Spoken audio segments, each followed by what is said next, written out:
என் நெஞ்சுக்கினிய சொந்தங்களே வணக்கம். சமூக நீதி காவலர் மருத்துவர் ஐயா அவர்களுக்கும் மருத்துவர் அன்புமணி ராமதாஸ் அவர்களுக்கும் மேடையில் அமர்ந்திருக்கும் அனைத்து பெரியவர்களுக்கும் மேடைக்கு கீழே அமர்ந்திருக்கும் அனைத்து பெரியவர்களுக்கும் என் பணிவான வணக்கங்களை தெரிவித்துக் கொள்கின்றேன். நமக்கெல்லாம் இந்த இரவில் ஒளியை கூட்டிக் கொண்டிருக்கும் இந்த சித்திரை முழு நிலவுக்கு என் நன்றி கலந்த வணக்கம். சித்திரை முழு நிலவு வன்னிய இளைஞர் பெருவிழா மாநாட்டிற்கு அலை கடல் என திரண்டு வந்திருக்கும் உங்களை எல்லாம், என் அன்பு செல்வங்களை எல்லாம் பார்க்கும் பொழுது மிகுந்த மகிழ்ச்சி என்று சொல்வதை விட மிகுந்த நெகிழ்ச்சி என்றுதான் சொல்ல வேண்டும். ஏனென்றால் எத்தனையோ மைல்களுக்கு அப்பால் இருக்கக்கூடிய வெளிநாட்டில் இருந்து கூட நம் சொந்தங்கள் வந்திருக்கிறார்கள். அண்டை மாநிலங்களில் இருந்தும் கூட நம்முடைய சொந்தங்கள் வந்திருக்கிறார்கள். எத்தனையோ சிரமங்களை தாண்டி, வாகனங்கள் சிரமம், போக்குவரத்து சிரமம், இவற்றையெல்லாம் தாண்டி தமிழ்நாட்டில் உள்ள அனைத்து ஊர்களில் இருந்தும் வந்திருக்கும் அனைத்து சொந்தங்களுக்கும் ஒற்றுமையாக இங்கே உங்களை பார்ப்பதில் மிகுந்த மகிழ்ச்சி, அதைவிட மிகுந்த பெருமை.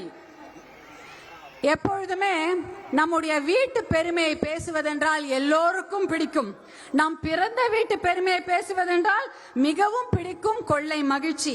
அதைத்தான் நாம் இன்று செய்து கொண்டிருக்கிறோம். நம்முடைய பாட்டன், நம்முடைய முப்பாட்டனுடைய பெருமையை பேசி மகிழ்ந்து கொண்டிருக்கும் நாள்தான் இன்றைய சித்திரை முழு நிலவு நாள். நம் முன்னோர்கள் இல்லை என்றால் நாமும் இல்லை. அது எந்த அளவு உண்மையோ அதே போல் நாம் இல்லை என்றால் நம் முன்னோர்களும் இல்லை. ஏனென்றால் நம் முன்னோர்களின் பெயரை சொல்ல நீங்களும் நாமும் மட்டும்தான் இருக்கிறோம். வேற யாரோ நம் முன்னோர்கள் பெயரையோ, அந்த தியாகிகள் பெயரையோ, அந்த வள்ளல்கள் பெயரையோ, அந்த ராஜாக்களின் பெயரையோ, ராஜாதி ராஜாக்கள் பெயரையோ சொல்லவே மாட்டாங்க. சொல்லவும் தயங்குவாங்க, மறந்தும் போயிடுவாங்க. அந்த முன்னோர்களான ராஜாதி ராஜாக்களுடைய பெயரை சொல்வதற்கு நாம் மட்டும்தான் இருக்கிறோம். அதனால நாம் தான் நம் முன்னோரை இன்னும் கூட நினைவில் வைத்திருக்கிறோம்.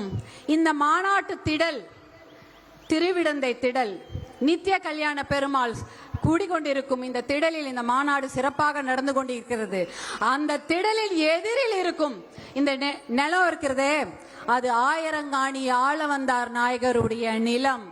1300 ஏக்கரை கோவிலுக்கும் மக்களுக்கும் தானமாக வழங்கிய ஆயிரங்காணி ஆளவந்தார். அந்த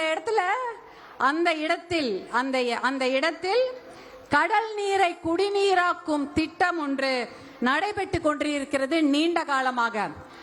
சென்னை மக்களுக்கு இந்த திட்டத்தின் மூலமாக தான் நல்ல தண்ணீர் கிடைத்துக் கொண்டிருக்கிறது. ஆனால் அந்த திட்டத்திற்கு கூட ஆளவந்தார், ஆயிரங்காணி ஆளவந்தார் நாயக்கரின் பெயரை யாருமே வைக்கவே இல்லை.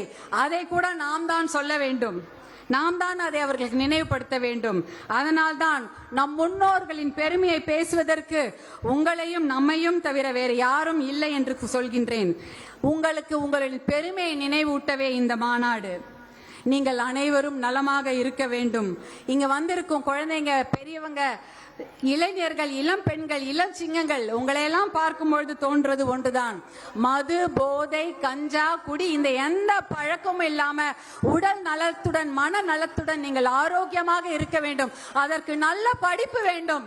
இன்றைய சூழ்நிலையில் படிப்புக்கு நிறைய பணம் இருந்தாதான் படிக்க முடியும்.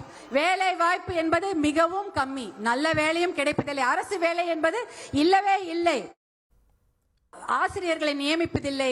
புதிய போக்குவரத்திற்கு காவலர்களை எடுப்பதில்லை. நிறைய விஷயங்களுக்கு ஆள் பற்றாக்குறை அரசு துறையில் இருக்கிறதுனால அரசு வேலை என்பது இல்லை. இதற்காகத்தான் இடஒதுக்கீடு நாம் கேட்டுக்கொண்டிருக்கின்றோம். இந்த நிலைமை நீடிக்க கூடாது. நீங்கள் எல்லாம் நன்றாக படிக்க வேண்டும், நல்ல வேலையில் அமர வேண்டும், சுய தொழில் செய்ய வேண்டும். ஏதாவது ஒரு படிப்பையும் மீறி ஒரு தனித்திறமைகளை வளர்த்துக் கொள்ள வேண்டும். முனைப்புடன் செயல்பட்டால் கண்டிப்பாக நல்ல எதிர்காலம் இருக்கின்றது. உங்களை எல்லாம் பார்க்கும் பொழுது உங்களையெல்லாம் சிங்க பெண்களை என்று சொல்வதா இல்லை இளஞ்சிங்கங்களை என்று சொல்வதா என்று தெரியவில்லை. இருந்தாலும் என் குழந்தைகளை எப்படி சொல்வேனோ அதே போலதான் சொல்கிறேன். என் அன்பு செல்வங்களே, என் செல்லங்களே, உங்களுடைய வரலாறை இன்று நீங்கள் பார்த்தீர்கள். நம்முடைய வரலாறை நினைவில் வைத்துக் கொள்ளுங்கள். நீங்களும் நாமும் சேர்ந்து மீண்டும் ஒரு வரலாறை படைப்போம், மீண்டும் ஒரு வெற்றி வரலாறை படைப்போம் என்று எழுச்சியுடன் வீரத்துடன் கூறிக்கொண்டு உங்களிடமிருந்து அன்போடு விடைபெற்றுக் கொள்கின்றேன். நன்றி, வணக்கம். செய்திகளை உடனுக்குடன் தெரிந்து கொள்ள உடனே சப்ஸ்கிரைப் பண்ணுங்க.